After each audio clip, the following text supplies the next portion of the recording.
Well, guys, with this thaw, I think it's a great time to have a follow-up conversation about warming up your truck or car, and is it necessary? One of my first videos that ever took off was a video that I did on how long should you warm up your truck. And that was about 4 years ago. And it's funny, basically exactly what I said has been mimicked by many other sources, as well as that Dave's Auto Center.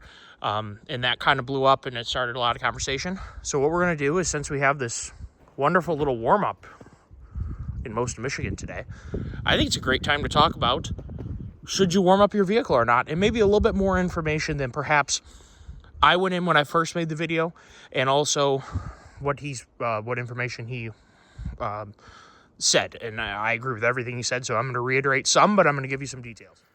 So the majority of vehicles today on the road are newer. Why? Well, because a lot of older trucks have been road hard, put away wet, and by the time they reach 20, 25, 30 years old, they are shot. Or they're in the ownership of someone who doesn't have the money to put the money into them to rejuvenate them to the point where they're still roadworthy. Whether that be axle issues, fuel system issues, engine problems, transmission issues, brake issues, frame rust, body rust. There's a point where vehicles die. And we've gone through just a dramatic change between, this is 2025, obviously, 40 years ago, or even 50 years ago, which isn't all that long ago when you think about the fact that your parents were probably alive 40 years ago. I know my parents were. The landscape for diesel trucks and vehicles in general was vastly, vastly different. We were talking before fuel injection in most cases. We are talking certainly before common rail fuel injection, and for sure some very antiquated diesel engines that are probably indirect injected. Some very old technologies that are great, and they were great, but times have changed. And I want to reiterate something. A lot of the issues with the whole cold starting your truck and how long should I run it, they stem back from a different time and different constraints, and some of those are relevant to you and some of them aren't. So we're going to go into a little bit. And I apologize for the wind, just is what it is. I don't have a studio. I'm not a fancy guy. I film 90% of my YouTube videos, or 99% of my YouTube videos have been filmed with my iPhone. So it just is what it is. I hope you guys still enjoy it. So I'm going to take you back just a little bit. Who is benefiting the most from a long warm-up time? Well, the occupant of the vehicle, or someone, so it could be too hot. If you're working in the desert on an oil field, especially predating air conditioning, and your vehicle may have had AC, you're darn right you're going to want to run your vehicle. So if you're working on railroad and oil, things like that, you may have been in a hot climate. You also may have been in a cold climate where running the vehicle's heat may have also been to your favor. You also may have been in a cold climate where it was so cold, not like right now where it's warm and it's melting, where my seasonal depression is getting high, jokingly, because of lack of snow, losing my snowmobile opportunities. Some of you might be saying, wow, we're getting close to spring and whatever. So it's kind of funny how, depending on your perspective, that changes.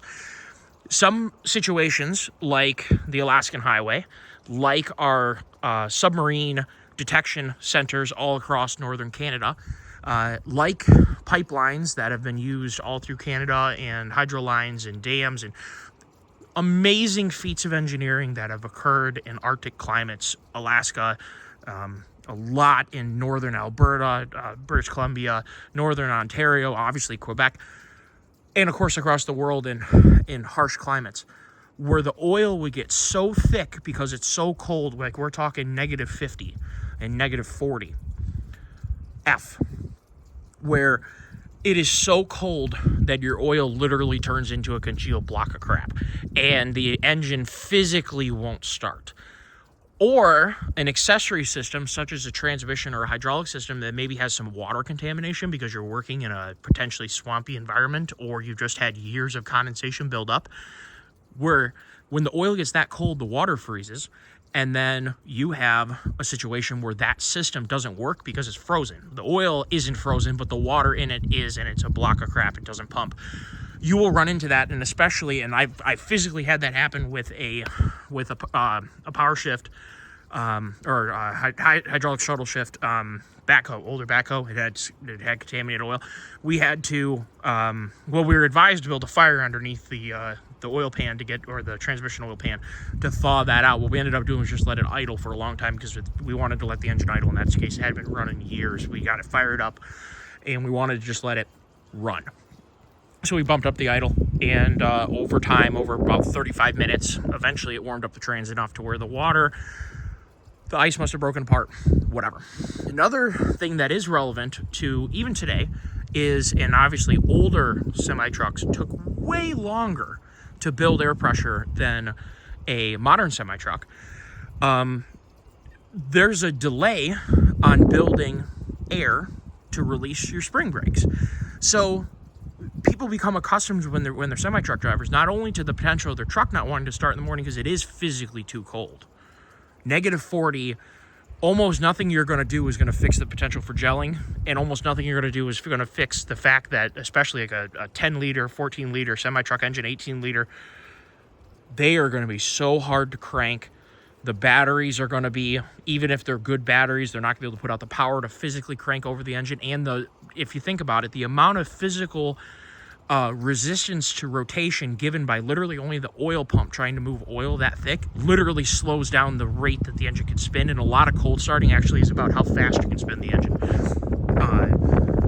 If it'll start or if it won't has a lot to do with how fast the engine is allowed to spin. And so having a good starter and sound, positive, negative cables, things like that, those all contribute to actually getting something to start in adverse conditions. So you have vehicles that physically can't turn over because it's so cold, and that level of extreme was really common in the 60s, in the 50s, in the 70s, where pipelines and hydroelectric dams and power line systems and highways and things like that were going through climates that were extremely dangerous to humans. So it was physically a safety thing to leave the engines running, and they ran 24/7. They would shut them off to change the oil and then turn them right back on. So lickety split, change the oil, it's a different situation. Now I'm going to remind you, none of that applies to us. Those engines were older. They had worse battery designs. They had potentially just the engine's layout was different in terms of its efficiency, the starter motor capacity, things like that. We have come exponentially better. The difference between those vehicles and today's vehicles is just unbelievable. And keep in mind, you don't have an air system on this truck where you're trying to build air pressure. So that's a whole reason for this prolonged idle thing is the comfort or the daily requirement of a semi-truck driver to fire up their truck and let it idle for a while to build air pressure before they take off. So yeah, they're warming up the truck at the same time, but they're also building air pressure because they can't go anywhere until they release the spring brake. So you need to do that no matter what if you leave. So this kind of wives' tale all kind of started, and then I think you had a bridge too of like people who own pickup trucks.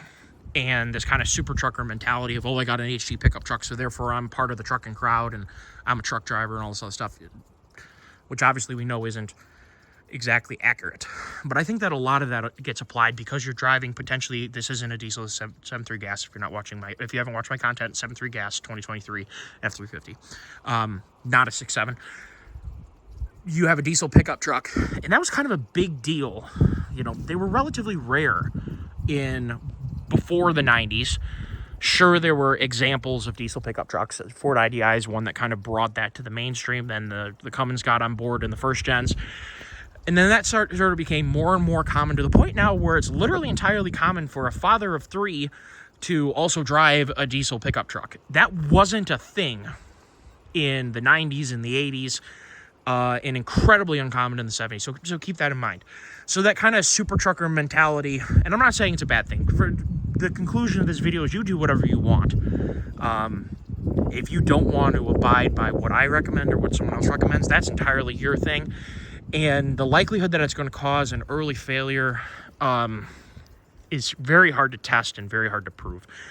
Much like a lot of things in automotive culture, it's very, very hard to come to a scientifically feasible conclusion what is better and what is not. So what we're offering is, based upon our knowledge of how engines work, this is what we believe to be the most factual case. Because I can't have, or I mean, I'd like to, it'd be kind of cool, but to buy two 6.7 Power Strokes, and one of them always got idled, and one always got fired up and drove away, and then at 200,000 miles or 300,000 miles, we compare the two. Someday we might be able to do that. I have no idea, but that's the kind of science that would need to be applied, or you do it on a dynamometer.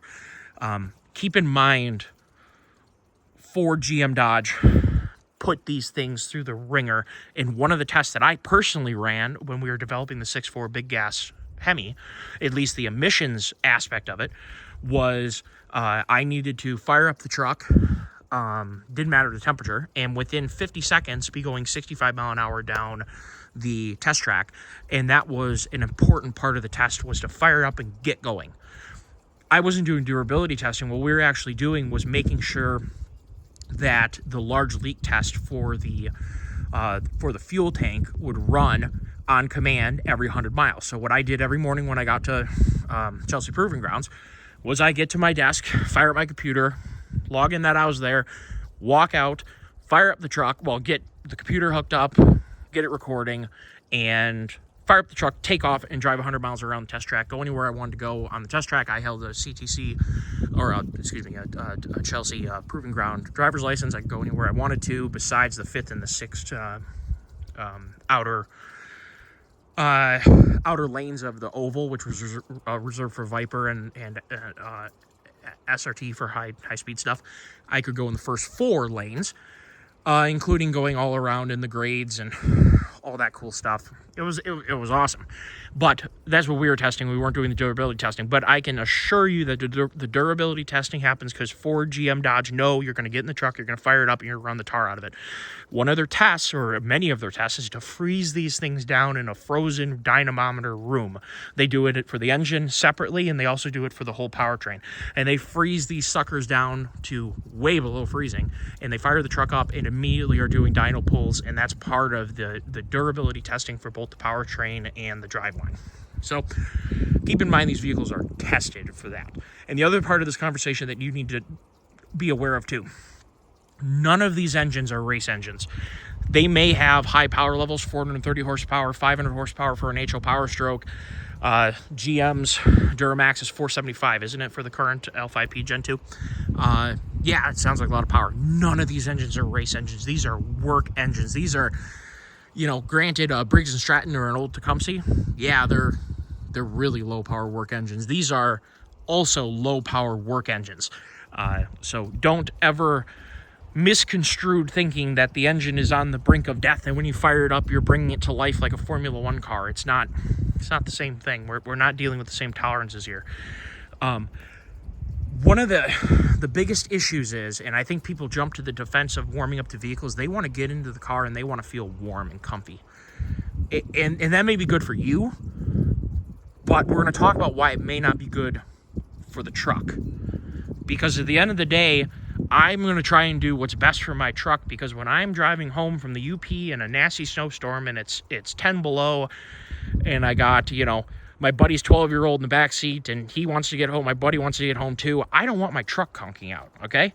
So I'm going to do everything that I can do to prolong its life so that I can continue to trust it when it gets to 200, 300,000 miles, or, 250, whatever. Anything over 250, I think, is a lot of miles on a vehicle, and you start wondering what parts are starting to wear. So neither here nor there. Let's keep going. The coolant temperature is a lot of times what people base their warming up schedule on. Warming up coolant is the most inefficient thing you could possibly do at idle. Why?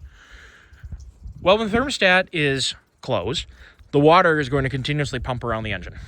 Pump, pump, pump, pump, pump, and it's going to slowly warm up. You're going to have to first warm up the whole block and the heads and the intake manifold and whatever other stuff. And then thermostat's going to open. Then it's going to warm up all the coolant that's in the radiator.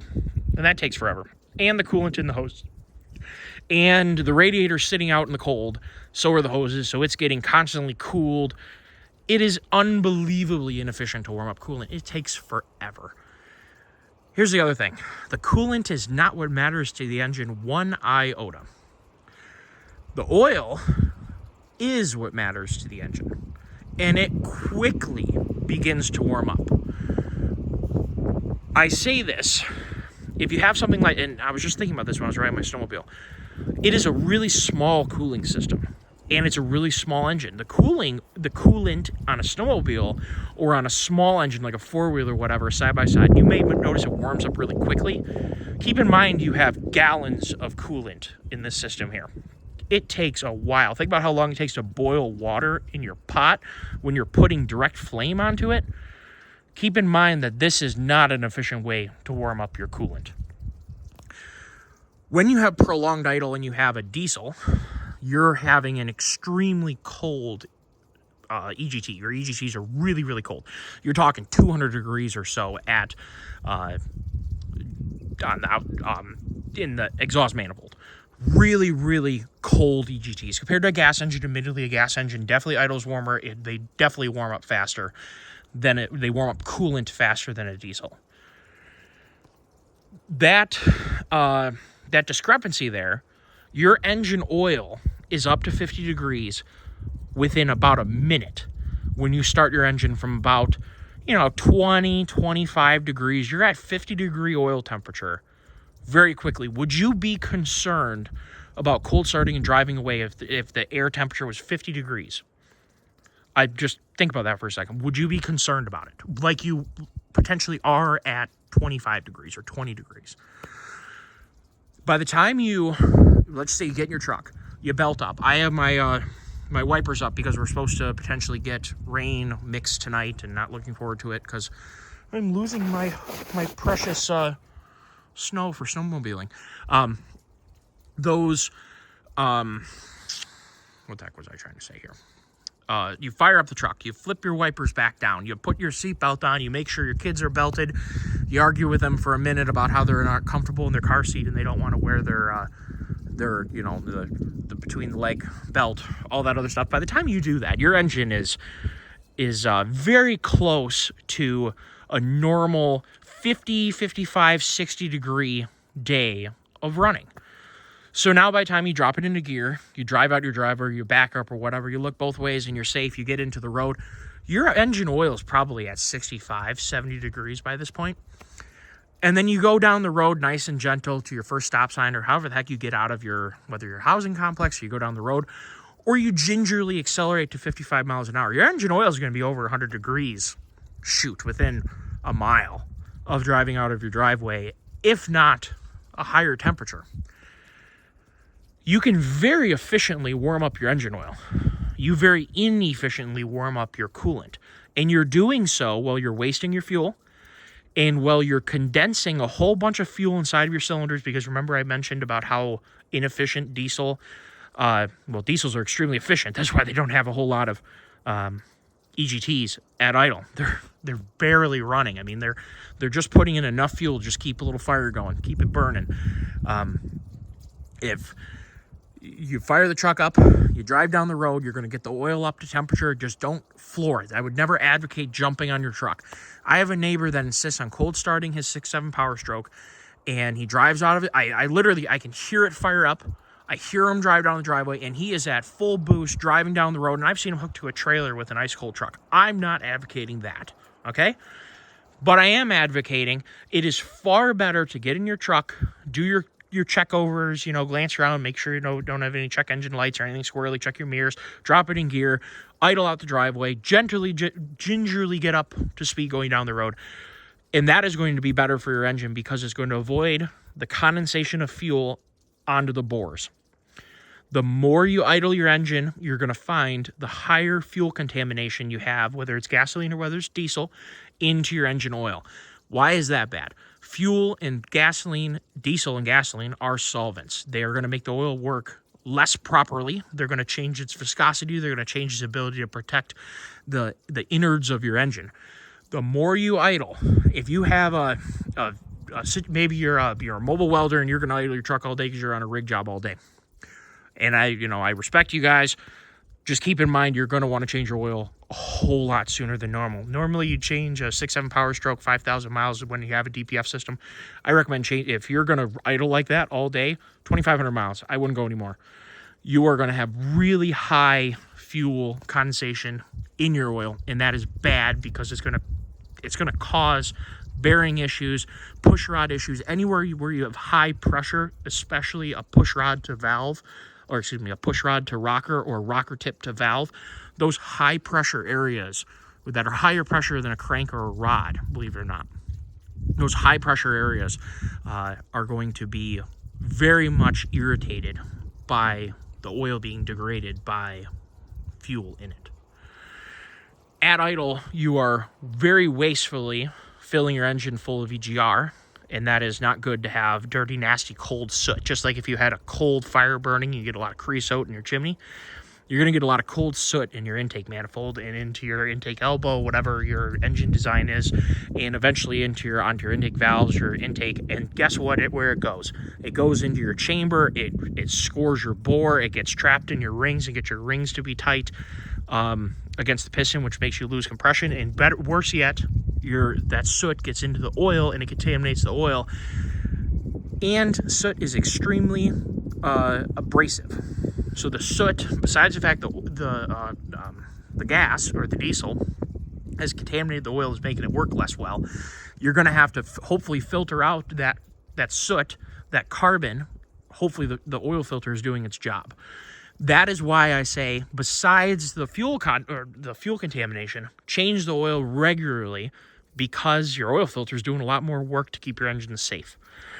So those are, and so DPF, let's go to DPF now. You're going to be unnecessarily filling that DPF full of, soot, and it is going to need to be regen more often, which is going to make you burn fuel, use DEF, and it's not really good for your engine. Now, granted, if you have a newer truck or a truck that has a 9th injector, if you have a V8, or a 7th injector, if you have a Cummins, where you're injecting fuel into your exhaust stream, you're not doing as much damage to your engine. Commonly, at the beginning of the 6.7 Power Strokes, and I believe it started in 2020 is when they added the 9th injector, they were overfueling 7 and 8, and that's kind of scary to get the added heat into the DPF to burn off that stuff when you're not passively regenning. So you have active regen, you have passive regen. Active regen is shooting the fuel in to actively raise the temperature of the DPF. When you're cruising down the highway and you have you're either going at a good clip, I find 60 or so, you're going to really decrease your active regens when you're keeping your speed above 60 on the highway relatively frequently, or if you are towing a trailer, you're going to make a lot of heat, and that's called passive regen, where the engine's heat is passively regenning the DPF, and it doesn't require any extra input of fuel on your truck's part. It's going to decrease DEF usage too, because the DEF is in there, because you make a whole lot of nitrous oxide when you regen. So the DEF is in there to combat all that nitrous oxide being made from the regen nitrous oxides being made from that regen process. So all in 22 minutes of talking about this subject, and I'd like to talk to you guys more about it. All in, I highly recommend you fire up your truck, you drive down your driveway or out of your driveway, down your road gently, and you let your engine come up to speed quicker, let your coolant come up to temperature quicker, let your oil come up to temperature quicker, because you're putting some load on your truck and you're driving down the road. That is what I advocate. That is what I do. I try and avoid idle as much as I can. Now, when it's the heat of summertime, I got dogs in the car, I got my daughter in the car, you're damn right I'm idling with the AC on. I save that known abuse and wear for when it's 90-something degrees and I'm not going to shut the car off for them, because it's not going to do that. When it's really freaking cold, you're darn right I keep the heat on for my dogs and for my daughter and my fiance, whatever. So I would recommend budgeting that idle time for what you can use it for. I wouldn't idle a diesel anything over a minute. If you got to stop for, and honestly, even 30 seconds, if I got to stop and talk to someone and say hi, I'm going to shut off my truck. You just aren't going to have, you're not going to have any increased wear for doing that. And if anything, you're going to have decreased wear by avoiding idle. One specific thing relevant to these trucks, and actually a lot of other vehicles, you'd be surprised how many other vehicles have this problem too. These have variable oil pumps, which is a bad idea from a performance perspective. It doesn't really matter all that much to you as long as they calibrate it right. The 7.3s, they had the chassis cabs for sure had a bad calibration. Some of the pickup trucks, I have a feeling trucks intended for more strict emissions environments like New York, California, Illinois, places with actual inspections. I have a feeling that those trucks had different calibrations. Supposedly my VIN is not relevant to the recall, but they were running too low of oil pressure at idle. Because it's a variable pressure oil pump, they drop the pressure at idle, and it means you burn less fuel at idle. So your engine that you kind of care about and you want to keep nice suddenly drops the amount of oil pressure that's going to have just because you're idling. That is a unique issue to chassis cabs and to other trucks like this, and that's really what causes the lifter failure. The lifters on these are actually not a bad design. Keep in mind, hydraulic roller lifters demand a lot of oil because not only are they hydraulic, so they have oil in a little reservoir in them that takes up the lash. They also need to have oil get onto the needle bearings that are on the roller, and then the roller has to roll in the cam. So there's a lot of things that are demanding oil here. And when you're idling, all engines have less oil at idle. Let's just make that very, very clear. LSs and LTs have both had problems with high idle time causing engine oil relating failures. Hemis have a similar issue. It's not as well documented or talked about, but the main issue is lack of oil pressure at idle, and high idle times cause major engine wear. If you can avoid it, I highly recommend avoid the idling, especially if it's a nice day, or maybe you're the only one in the vehicle, so it's just you that's being inconvenienced potentially by maybe not a perfect climate controls. Keep in mind, and just kind of a conclusion, that whole rhetoric that you need to warm up your truck and all this other stuff, it really stemmed from a historical past of engines that were very antiquated, old IDI diesels, just bad designs or HUE designs that are dependent on the oil being able to flow. Leaking HUE systems obviously don't build oil pressure properly. They don't start right. Vehicles with bad glow plug designs, failed glow plug systems, antiquated grid heater designs and things like that, or engines that didn't have any form of glow plug or grid heater. So they had no preheat. Old tractors, they literally use little burning balls of like cotton and stuff to preheat the intake air, and they open up a little hole, and you hold the fire there, and it sucks the heat in. That's a thing. Old military vehicles and some tractors and stuff like that had ether buttons, and they'd have onboard ether, and they'd hit the button, and that would help you get the vehicle started before glow plugs, before grid heaters, all that stuff. So there are some really antiquated practices, as well as the current practice of you can't drive a semi-truck until you build up enough air pressure in order to get the spring brakes to release, and therefore you have enough air pressure to be able to use the brakes. So those are where that crap all came from. And nowadays, this is 2025, we're all driving modern vehicles. Basically, everybody is, and even my 12-valve fires right up in the cold. My 03 Common Rail fires right up in the cold. Duramaxes, they all fire right up in the cold. Vehicles that you may need to be concerned about. IDIs actually start really, really well in the cold, but potentially IDIs, depending on if glow plug system's squirrely. Not a lot of people are still playing with IDIs. Why? Because they're road hard, put away wet, and they're all gone. They're kind of rare trucks. Same with 6.2 Detroit, 6.5 Detroit, similar problem, bad glow plug setups.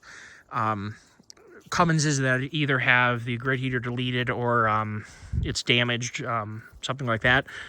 Obviously, that could be an issue. However, a Cummins still starts down well below 20 degrees without a grid heater, without being plugged in. A lot of these vehicles these days have block heaters. Again, that's another thing that circumvents this whole problem. When you keep your water temp at 90 or 100 degrees, you're already there, which means your oil is probably, it's not quite there because it's down in the oil pan, and the oil pan doesn't have water around it, so the oil's still kind of cold. So keep in mind, the plugging in the truck may look good for your Your coolant wise, it might make you feel good inside, but it's not doing the same thing that it actually needs to do, which the oil is what actually needs to be warm. So there's a little bit of misnomer on that one too. So all in all, if you guys have any questions about cold starting, the video I made 4 years ago that I'm still very proud of, it had a cool intro. They had an icing situation down in Texas and all the boats were covered in ice, and my dad sent me the picture. I just thought it was crazy, so I used that as the entry photo, or I mean the thumbnail photo, and in the video. Since, you know, first of all, I appreciate everyone who has been following the channel, has helped me grow the channel, and hopefully this video informs, helps, and answers any questions that you guys may have. And if you have any other ones, please feel free to tell me.